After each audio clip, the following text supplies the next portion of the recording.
Yo, what's up guys? Corey Sandman Sandhagen here. Welcome to another week of breakdowns. This week, I was in Salt Lake City watching the fights live. We're going to talk about Wonderboy versus Buckley today. I thought Buckley fought absolutely brilliantly.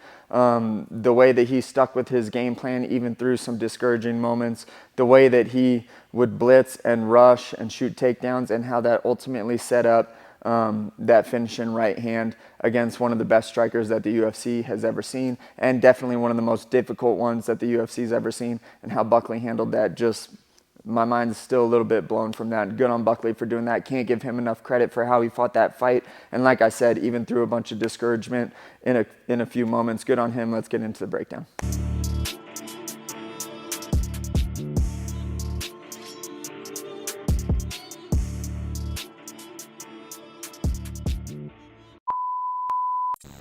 Cool guys, okay, so this was one of my favorite fights on the card. I thought that this fight, like, Buckley did exactly what he needed to do. Fighting Wonderboy has to be a pain in the ass. Like, that's why everyone pins him against the cage and takes him down.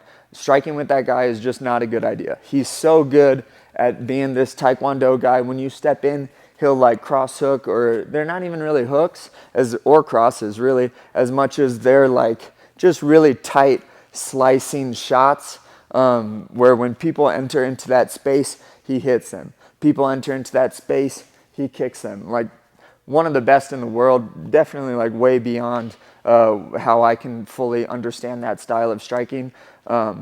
It's just really, really good, okay?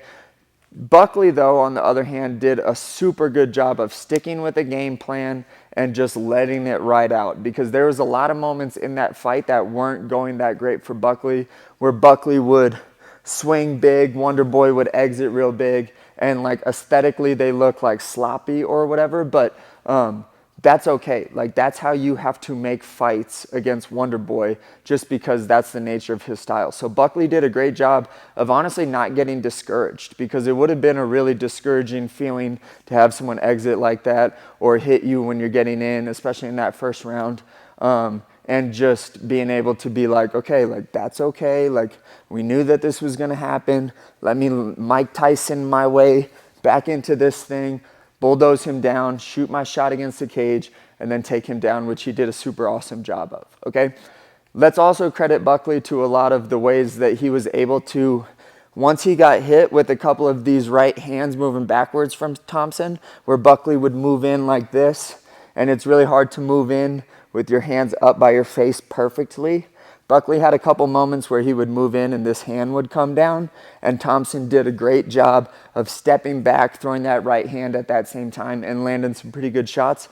Buckley did a great job of having this style and then just shielding that right hand off. Anytime he went to go in, he would shield Thompson's right hand off, so his left hand, boom, and just make it so that he doesn't get hit by that anymore. Like, that was really smart, because that was something that kept landing kind of over and over again, not like a ton of times, but you guys know what I mean. So Buckley goes, okay, like, fine, anytime I go in, I'll just stay mega protected on this left side, and that'll keep me safe from that. So good on him for making that read, because that was really, really good, like a supreme read. So good on him for doing that. The takedowns were awesome too. Elias, can I use you?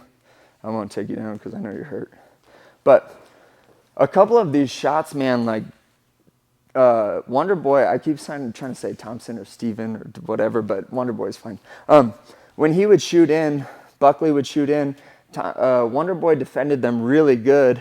He would get in, he would start to defend this shot, but dude, Buckley did such a good job of just having this leg and then running through. He did it twice, and that's like not an easy thing to do at all by any means.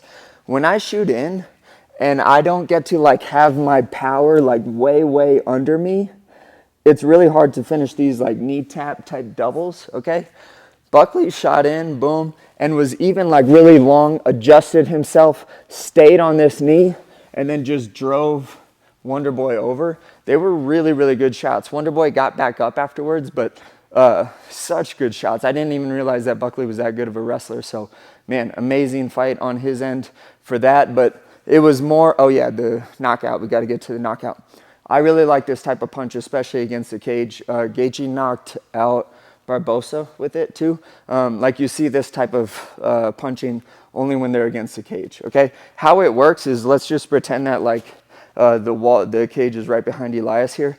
When people exit off with their hands down, usually what will happen, or even if their hands are up, they'll get really flat against the cage, okay? Yes, like this. So that makes it so that if I go to throw like a traditional hook where when Elias is right in front of me, his hand's obviously gonna be up, okay? But if I throw a hook and I'm a little bit more over here, like awkwardly, like I would never ever throw a hook like this in space. But if I throw my hook now like this, it goes in between the guard, okay? It's a really good idea. So Buckley got him down, go this direction. Boom, Buckley got him down. Thompson got really flat. He threw this hook over here because I can really launch this on people's exits, because very rarely are they gonna like cut, boom, recenter, and then be able to hit me. Boom. Buckley does a great job. He even eats a right hand on the way in, boom, and is like, whatever, the game plan is to just keep punching, get him against the cage, take him down, or hit him on the exit. When he did go to hit him on the exit, it's one of those big explosive movements where I'm like leaping into my right hook. Like that's a very powerful shot because I'm essentially like jumping my weight at you and throwing my right hand at the same time. Hits him on the button, knocks him out. It was a super good shot, but it happened because people get flat with their back against the cage. They see a round movement and think that it's gonna hit their guard. But when I'm off to the side of people and I do this round movement, boom, it usually slices between the guard. It's a really good idea. It happens every once in a while. So it's a good thing to look for. So like, subscribe, comment, peace. See you guys later.